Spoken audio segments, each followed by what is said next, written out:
Welcome to my show. It's a guest here. Her name is Claire Cavalier. Mrs. Claire, how are you doing, man? I'm very well, thank you. Thank you so much, Mrs. Claire. Firstly, you are a health and wellness coach. Can you please, Claire, discuss more about yourself and how you're doing currently now, Mrs. Claire? Yes, I am a wellness coach, and my company is Ageless Aging Wellness. And I live in Dallas, Texas, in the United States. And my background is that I am an Italian American. I was raised in a family of five, and I was raised on the Mediterranean diet. And it wasn't traditional, like I think most people think of Italian food as a lot of pasta Yeah. and bread, and which is delicious. But no, that's really not the way it was. It was a lot of healthy food, um, fruits and vegetables, and a lot of fish, truthfully. And it was always with a lot of friends and family around. Also, I grew up in the Great Lake state of Michigan. Um, if any of you don't know, who may be listening globally, the state of Michigan is surrounded by five large lakes.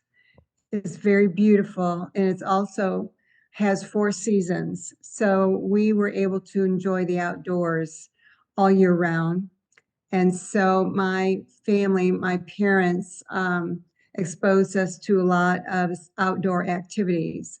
So we walked, we hiked, we swam, we did skiing, cross country skiing, water skiing, golf, cycling. So we were outdoors and we got to appreciate the value of exercise and nature. So as it turned out, my lifestyle was enjoying nutritious food and valuing physical activity. And so as I became an adult, I realized that I was kind of a health nut, but I didn't really recognize that that's who I became until I saw that that's who I was and that I really took good care of myself, and that I also recognize as the population became more focused on good food and the value of exercise, and that Italians are one of the cultures who live longer lives, that this is something that I could help people adopt as their own lifestyles. So that's really why I became a wellness coach, so I could teach others the value of these lifestyle habits of eating nutritious foods and physical activities that are enjoyable. And so that's what brought me here. Completely agree. Very, very inspiring. So thank you so much, Mrs. Clary. I also definitely agree with you. Every single country do have their own way of, having this wellness way, and I think the Italian one could be really, really massive. I'm so glad for that. And I also like to dive to the point of book. With this experience, you could have write any book, or you might be planning to write any book in the coming future, Clary. Do you have any book you are planning to write, or have you written any book, Mrs. Clary? I haven't thought about writing a book. Oh my gosh, there's so many good books out there on the market already. It hasn't occurred to me. The only thing I've written so far is just a small e-booklet that is a booklet on, it's a cook booklet of anti-inflammatory recipes that are sort of some of my favorites that are easy and quick that people can use to add to their kitchen that are healthy and sort of gourmet style, actually. That's all I've written so far, but I don't think I have a book in the future anytime soon. I've got so many other things I'm doing. Completely agree. Thank you so much, Mrs. Claire. And I Yes. would like to dive to the point of our thoughts. Our thought is very, very wide. Like our thought is the first point. Anything we think about is definitely going to bring out the really, the reality of one, thing, whether if someone wants to go to a wellness or, diet and stuff like that. So I would like to ask, how do you feel like our thoughts influence our physical health on a biological level, Mrs. Claire? People don't realize how powerful our thoughts are. I think people do not connect our thoughts with our body or our health, but oh my God, our thoughts can change our lives in a big, powerful way. So yes, what we think directly affects our health. Here is the way it works. And this is scientifically proven. I'm not making this up. There are studies after studies that show this, and people can, look it up on the internet. So, for example, if you have a thought, whether it's negative or positive, a thought turns into a chemical. A Mhm. negative thought translates to a chemical. One is cortisol and one is adrenaline.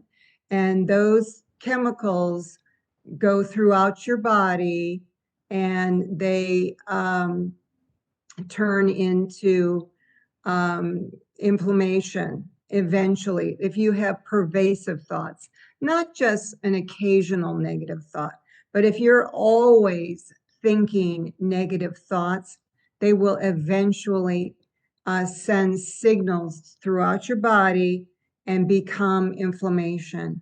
And inflammation is what ultimately will turn into illness and disease. And that's the way thinking operates in the body. It turns into chemical signals. That definitely shows that thinking is the first part. When the thinking continues to repeat itself, then it can lead to something that's really, really tremendous, most especially if it is negative. That means one must try his or her best to not put himself in that negative aspect. I would also like to Yes. know, probably, some people might like to know, which pattern. I don't know if there's any pattern that definitely contributes to the thoughts that can lead to anxiety, depression, and even burnout. What do you think are some thoughts patterns that you think contribute to anxiety, depression, or burnout, if there is any pattern, Mrs. Clare? There are several thought patterns that can lead to anxiety and depression.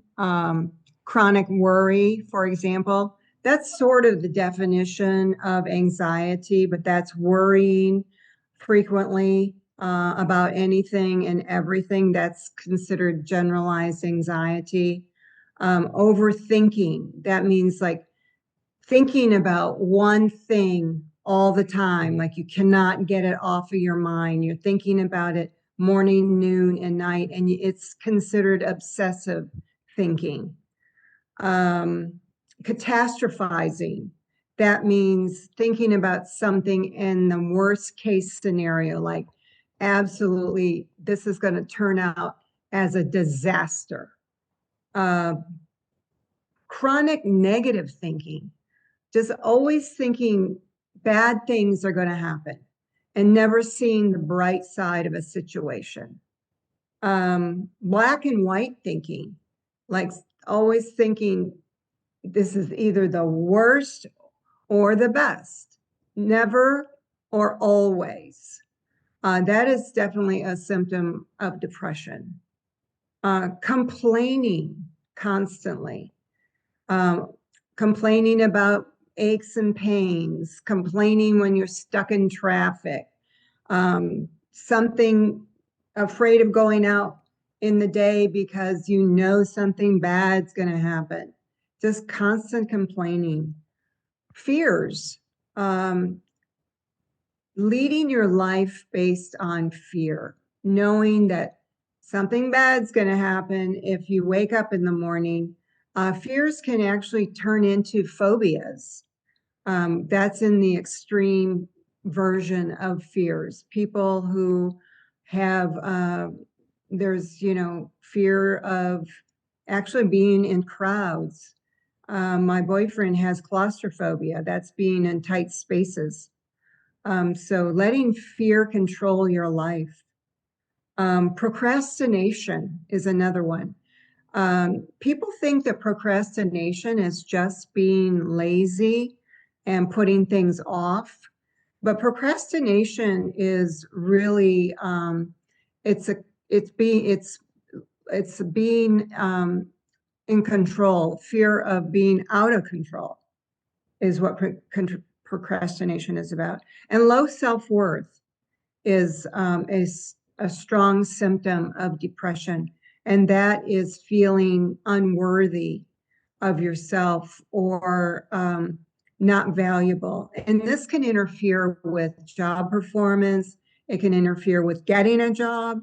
It can interfere with relationships, developing a relationship or keeping a relationship. So low self-worth is symptom of depression. There's more, but that's plenty. Yes, thank you so much, Mrs. Clara. And I also Yes. want to definitely like agree that every single pattern, like I feel like every single person will lie on one pattern. I do not know if I'm correct, but I just feel like on those pattern, every single person, every single person will lie on one. That's one need to probably reframe. How do you think one can definitely reframe? If they are in any of this pattern, how do you think they can help themselves to, reframe it to improve their health? Mrs. Claire. Well, first of all, you have to be aware of your negative thoughts. You have to be aware that you are having negative thoughts. So that would be the first thing to do is to slow down and start becoming aware that you are thinking negative thoughts. For example, let's say you're thinking, "Oh, I always get sick," or "I can never lose weight." That's that black and white thinking. I always get sick or I never can lose weight. You have to become aware that you're saying those things to yourself repeatedly. Um, and then once you become aware that you are saying those things in your head, then you can validate their truth. Say to yourself, well, is it true that I always get sick? Of course, it's not true because here I am today and I'm not sick. I'm actually well. So you can tell yourself, well, that's not true. And then you can reframe it and say, you can create an affirmation and say it to yourself, I'm well today. And then tomorrow you can say, I'm well today. And then the next day you can say, I'm well today. And it's really best to say it like 20 times in the morning, 20 times in the afternoon, 20 times in the evening. It becomes repetitive. And when you repeat it enough times, then your subconscious mind gets the message and erases the negative thought. Or you can do that with when you say, I never lose weight. You can say something like, I can lose weight anytime I want if I set my mind to it. Create a positive affirmation and then repeat it to yourself over and over and over, because that's how you rewrite the wiring in your subconscious mind. I think that's really brought us to the point of self talk. Someone needs to have this positive self talk always to get that mind to get coded with that thought that this is the thought I need so that the mind will start to pick up from those self positive talk. I think that is really, really massive. Thank you so much for that insight, Mrs. Clary. And I would Of like to course. dive to the point of daily habits. I do not know if they are daily habits. Everybody body is different. The way one person does his own thing is different from the way another person does it. So I don't know if there are also daily habits that could probably work. What do you think are the best daily habits to train the mind for better health, Mrs. Clara? Well, to train the mind, we have to have good daily habits that are going to feed the mind first. We have to have some foundational health. So number one would be some really good sleep every day, Mhm, sleeping 7 to 9 hours, because when we sleep, the brain really is not sleeping. The brain is working to clean out all the toxins in the brain. And so it's important to get really good sleep.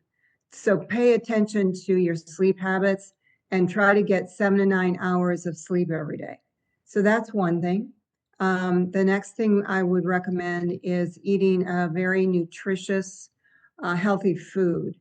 Again, because your diet is feeding your brain, and it does influence how you feel, and that does go along with whether you can protect your immune system. So I would recommend a healthy diet, and that's a whole other podcast conversation. I recommend the anti-inflammatory diet, but again, that's something we can talk about another time. And then physical exercise, 30 minutes per day. It can be something like walking or swimming or cycling, hiking, whatever you enjoy. And it needs to be something that you enjoy, because if you don't enjoy it, you won't do it. But 30 minutes of some sort of aerobic exercise, because the fitter you are, the longer you'll live. And then, like you were mentioning just a moment ago, positive self-talk, because as we were talking about earlier, those positive thoughts turn into chemistry that flows throughout our bodies, and that chemistry, such as dopamine, serotonin, oxytocin, those are the feel-good chemicals that flow throughout our body, that sends messages to all our cells to boost our immune system, that protect us from illness and diseases. So those are things I would recommend. definitely. And we also need to continue to also remind every single person that our health is very important. Absolutely. Every single step are needed to be taken. If there's something, usually going wrong, negative thing is one of the things. When one can have negative thoughts, in fact, it's not easy. A person can even fall into a point of falling sick, and a lot of things can just come up by the way. But these are some features that could definitely assist or help one to also become a better person and also have a great health, because it's not easy when someone is not having a good health. It's really, really hard. I also, there's a question I normally ask Mrs. Clary, Yes. from the forefathers, from our fathers who have passed on. I know you've lived on during the historic time. There are a lot of things that do exist during that time, that forefathers time, that is missing in our time today. If there is anyone or anything you would like to bring back to our time today, Clary, what do you think that thing will be? Anyone? Oh, I would like to bring back my Italian grandfather, Angelo Cavalieri. Um, when he immigrated from Italy to the United States when he was a boy, um, he and then he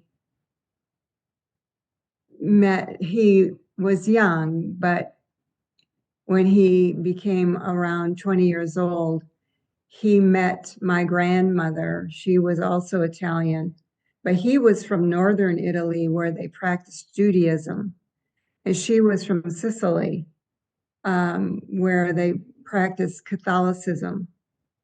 And when they met in the United States and got married, it was the Italian custom that the man takes the wife's religion. So he gave up his Judaism to marry her, but he kept it a secret. So nobody knew, not even his daughters, who that was my mother, was one of his daughters. Nobody knew he gave up his Judaism. He took it to his grave.